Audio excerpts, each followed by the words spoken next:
Good evening, attorney. So tonight I'm going to do the assignment posted in BBL, which is the recitation of Rule 115, 116, 117, 118, and Rule 129 of the Revised Rules of Criminal Procedure while closing my eyes.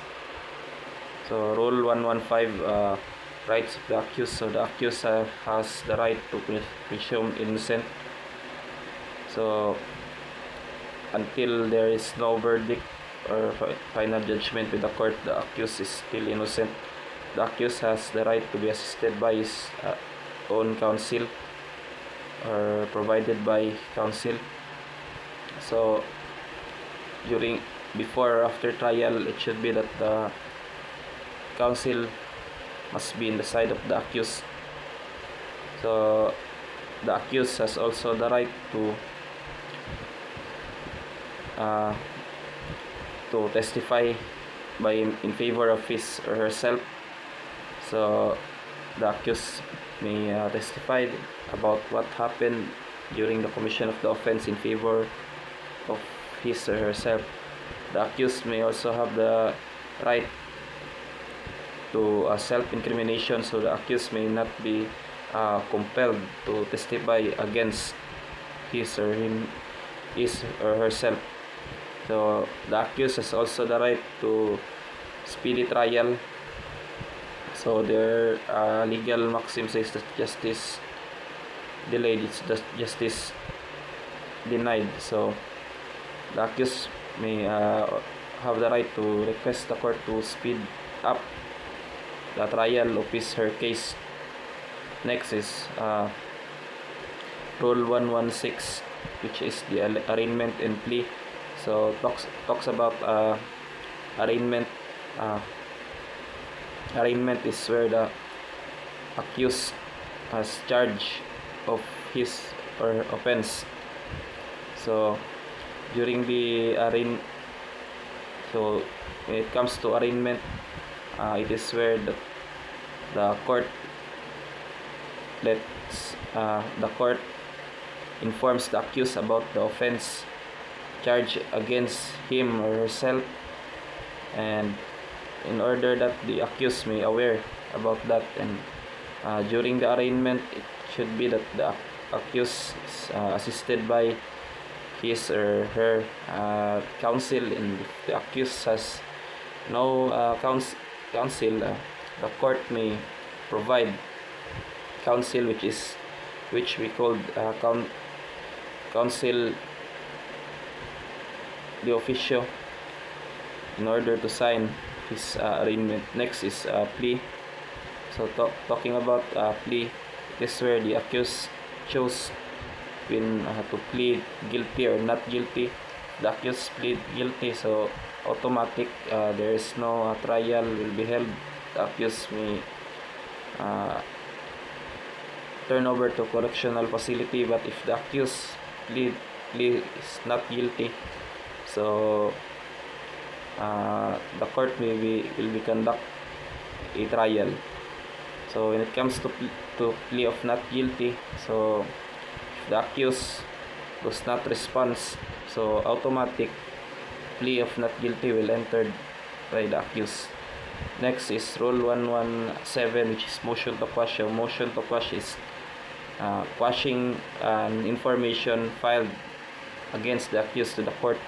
So the grounds to quash an information is if there are some mistakes the information state, when if there's some mistakes in the information stated, so like the name of the accused or spelling or some other.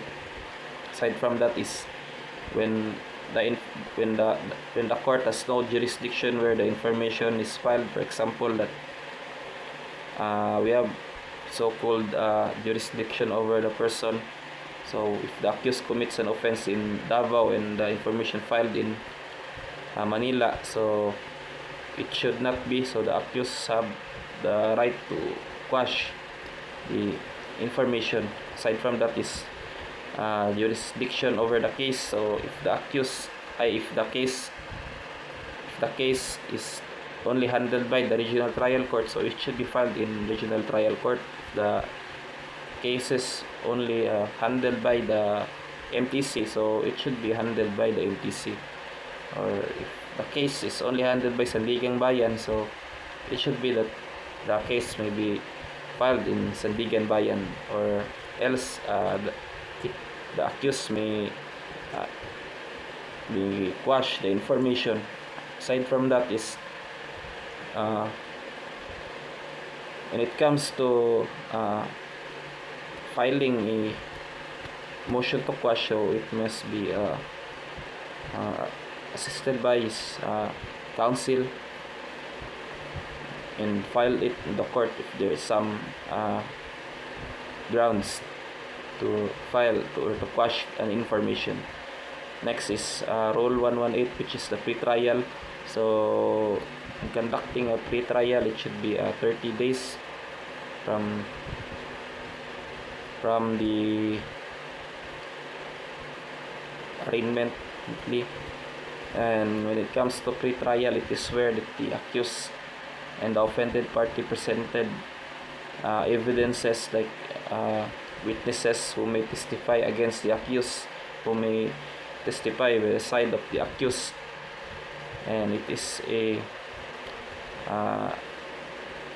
a process where the court may allowed evidences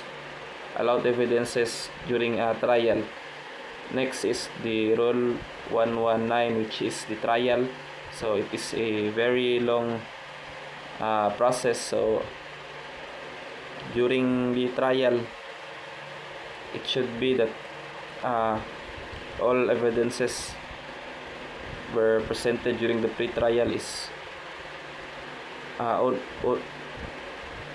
only evidences is presented during the pre-trial is admissible or will be accepted during the trial stage, and that's the time that the accused and the offended party may cross-examine evidences in order to make sure that how competent the evidences is.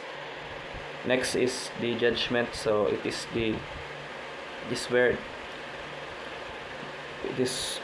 the last stage of the trial, which is the judgment. So if the accused has reasonable doubt that he or she is guilty of the offense, so the judge may convict the accused.